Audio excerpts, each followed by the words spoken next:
Vacancy. Chair, I've got a question that I had, but there was a follow-up I wanted to do on the exec and the board. So I don't know if I must save that for the end when we do follow-ups. Ask your question now. I can ask it now. Oh, okay. So we keep, I think, raising this with the candidates, and it's a discussion that we've had even with some of the portfolio. Oh, sorry. My name is Sihleloz Sawubona Tokotel. Sorry for jumping straight into it. I'm just trying to save time. About this small contradiction, not big, of having an executive chairperson, because there may be scenarios where the chairperson of the board would participate in some executive operations, because they must go to the office, they must interact, and there's an unavoidable power dynamic that would be at play, because obviously they are not only an executive member participating in that meeting with the CEOs and other management, but they are also the board chairperson.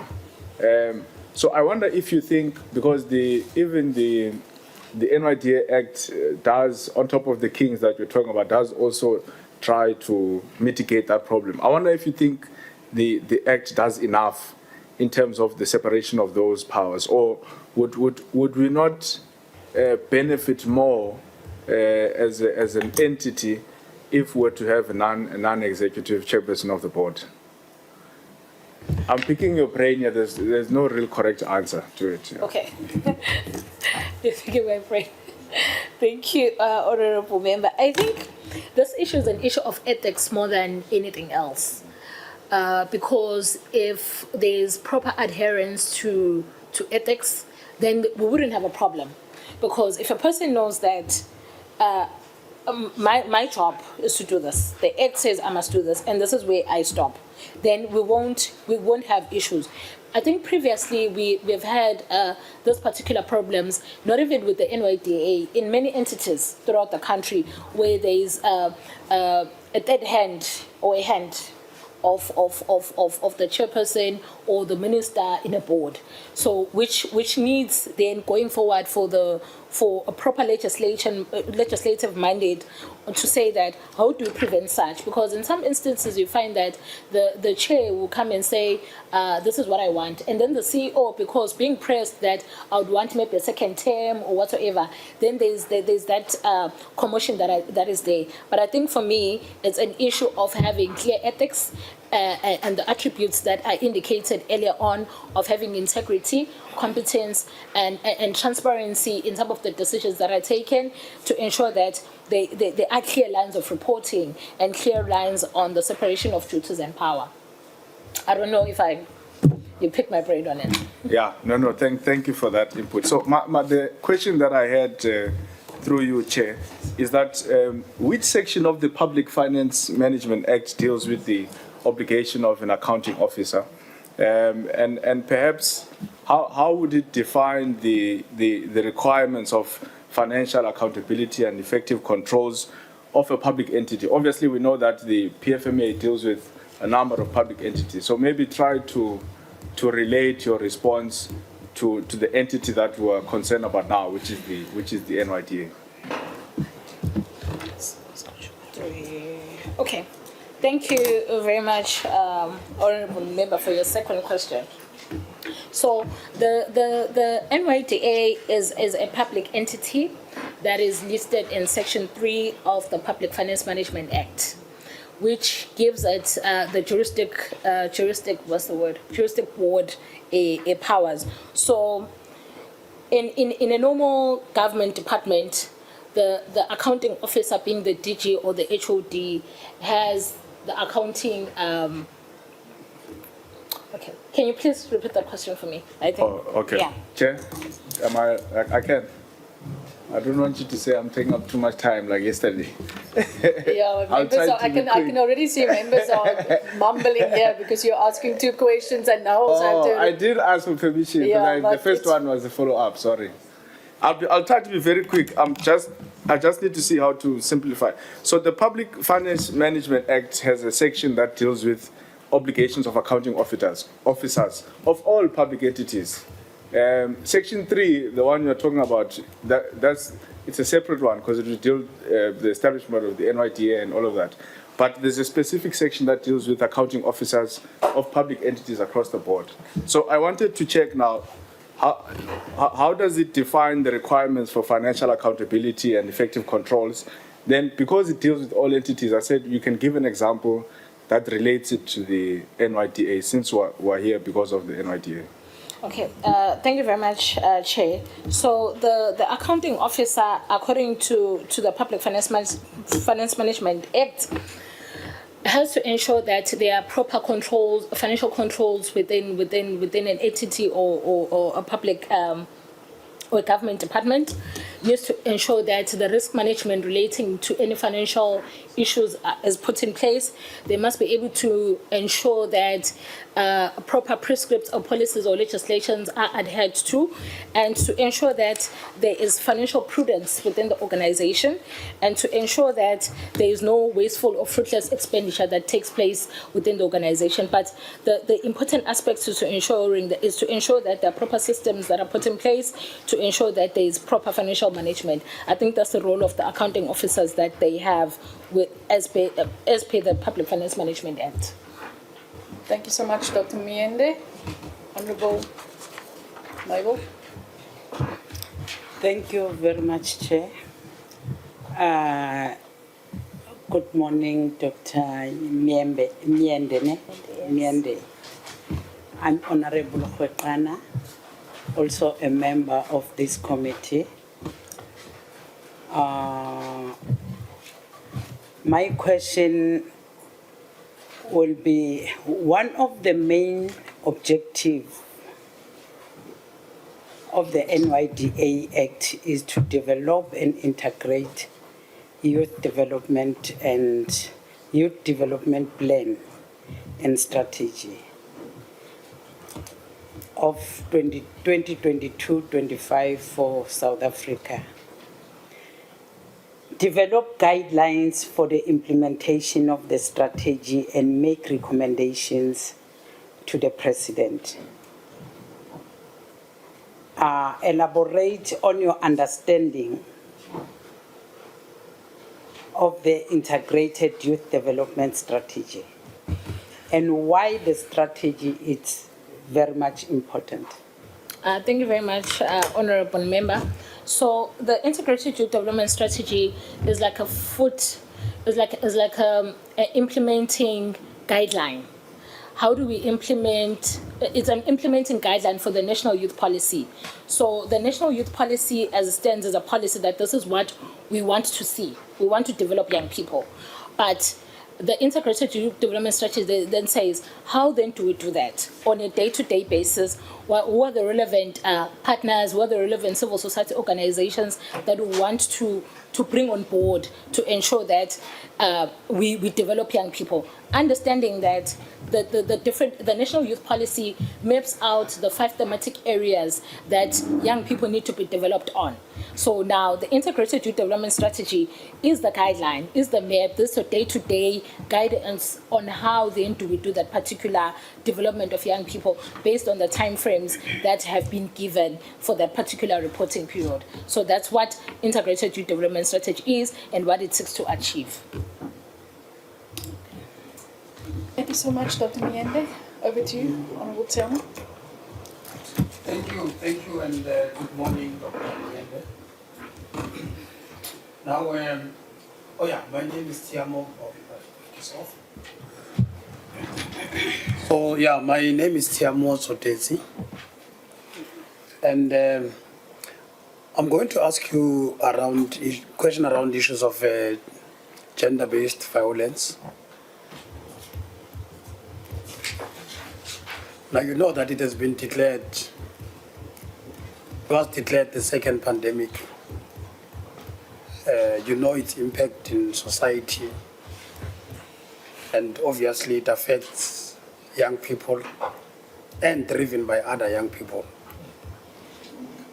So what, in your view, are the main contributing factors that informs youth violence in South Africa, and what measures do you think can be taken to prevent or reduce the scourge of GBV amongst the young people mainly? Okay, thank you very much, Chair. Quite interesting that my master's study was on issues of violence, but I was focusing on learners and learners in school. But to respond to your question on GPV, so the issue of GPV is it's multidimensional. Also, from where I come from, in KwaZulu-Natal, it has been reported that KwaZulu-Natal has the highest cases of gender-based violence. Also understanding that what we have seen in reports is not what actually is on the ground, as some women do not report those particular cases to the relevant authorities. But to start off with the causal factors. So the first causal factor is on financial dependency. Because young women, they can't afford and they're unemployed, they live in extreme poverty, then they put themselves in abusive relationships that even if they want to leave, they then think that I can't leave because this person is sustaining me and my child. And what we have seen in statistics and in research is that teenage mothers are more prevalent to being found in gender-based violence scenarios. And the second one being substance abuse or alcohol abuse. Research, I think the minister 2 days ago or yesterday was giving a report on the crime statistics that alcohol or substance abuse has become one of the causal factors one of the causal factors in most cases that relate to gender-based violence. Then maybe what the third part, particularly from where I come from, there's a phenomenon called uktwala, which for me forms part of gender-based violence because we are forcing a person to marry you without their consent or because of cultural norms or cultural expectations. So that forms part of gender-based violence, and some of the causal factors, which is financial dependency, substance abuse, and this normalized violence in our society that there's been low training or low awareness in terms of people being taught on resolving conflict, because gender-based violence in some of the cases comes from people in a relationship. Just because there's a certain perception, then the person ends up abusing the other person without trying to resolve conflict amicably. So. And then what one would do to address some of the cases when given an opportunity would be to ensure that there's partnership with Department of Social Development, as there are shelters and tutuzela centers where some of the victims are taken to, so that while in that particular transition and trying to report, trying to go through with their cases, they provided training to ensure that you get them out from the financial dependent and abusive relationships, so that they get particular skills in order for them to be able to go and look for employment or be able to start their own businesses.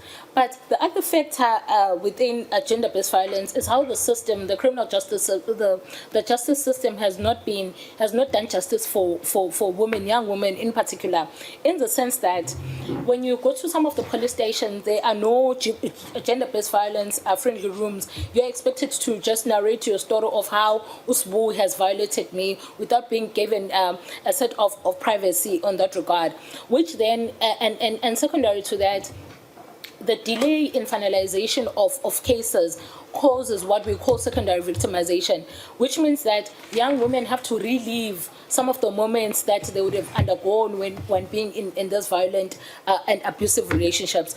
So I think for me, those are the causal factors of gender-based violence, and what needs to be done is to enhancing the police system and the justice system to ensure that the cases of gender-based violence, firstly, are expedited, to ensure that justice is served timelessly, and to ensure that to prevent the fundamental causes of gender-based violence, to ensure that young people are empowered to leave any abusive relationships and to leave any poverty conditions that they currently live in, to ensure that they are not at any point exposed to any conditions that require them to stay or be in a relationship with the person that abuses them.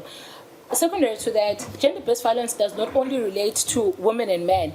LGBTQIA+ people have been have been killed in our country based on what they believe or based on who they are. So these are some of the things that when one given an opportunity to ensure that awareness campaigns are done to ensure that people are educated on the issues of LGBTQIA+ and vulnerable groups, because other groups that have been killed are people living with albinism. So we have seen an increase, particularly in rural areas where there's a certain belief or normal understanding that if you kill an albinism, there are certain powers that you get. So there's a need for awareness to be done in those particular areas to educate people on why is it important to ensure that we have a gender-based free society. I think those are the things that one would do when given an opportunity. Thank you. Thank you so much, Dr. Miende. Honourable Chauke Adonis. Thank you.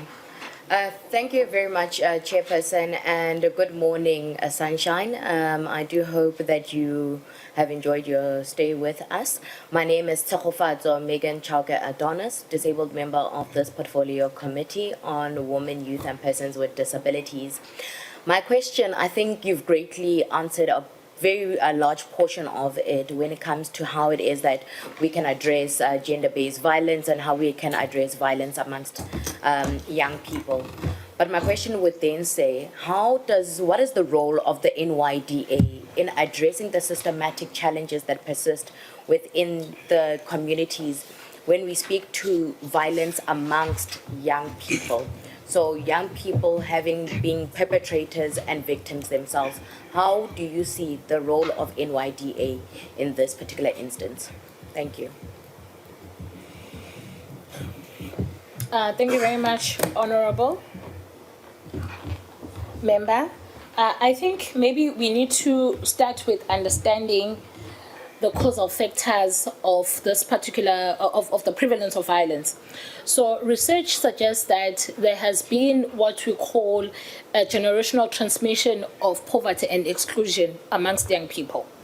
So the generational transmission of exclusion and poverty then makes young people to be a bit agitated in terms of their current conditions.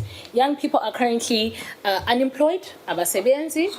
Currently, young people have, even those with qualifications, are not employable. Thirdly, some young people they don't have relevant skills to compare to what is required by the market. So, what should then be the role of the NYDA? I think as the first function or mandate of the NYDA being to initiate, design, coordinate, monitor, and evaluate youth development programs, what then one would do will be to have what we regard as a skills revolution. So firstly, we need to understand that young people are not a homogeneous group. So young people are heterogeneous in the sense that their needs and the strategies or interventions that must be made available differ. So the first aspect will be to ensure that we provide young people with the relevant skills.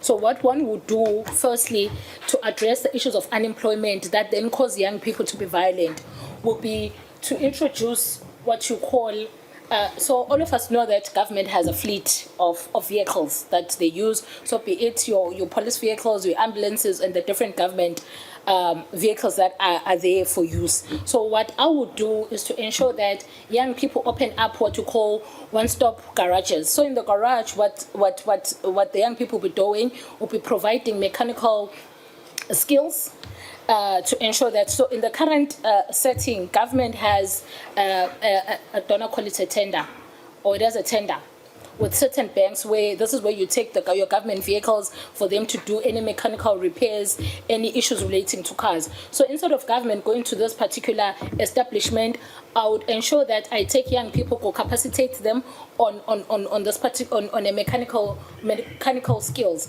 so that government, instead of taking their vehicles to this particular establishment, they take their vehicles into this particular establishment of these young people. So this proposal addresses two things. vehicles. It addresses issues of expediting service delivery, because in some instances you call for a police vehicle, a crime is taking place, and then there's no availability of vehicles. So ensuring that young people are provided with the necessary skills, and young people are provided with an opportunity to participate in the mainstream economy, and young people are provided with the relevant opportunities, so that they're able not to participate in these violent behaviors that they then find themselves in because of lack of certain development in their respective areas.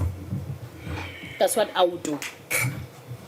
Thank you so much, Dr. Miende. Is there anything that you would like to say in closing? I would want to thank yourself, Chairperson, and all the honorable members for the opportunity that I've been given to come and have this conversation with all of you to see how do we shape the youth of South Africa to ensure that we bring practical solutions to the problems that they're facing.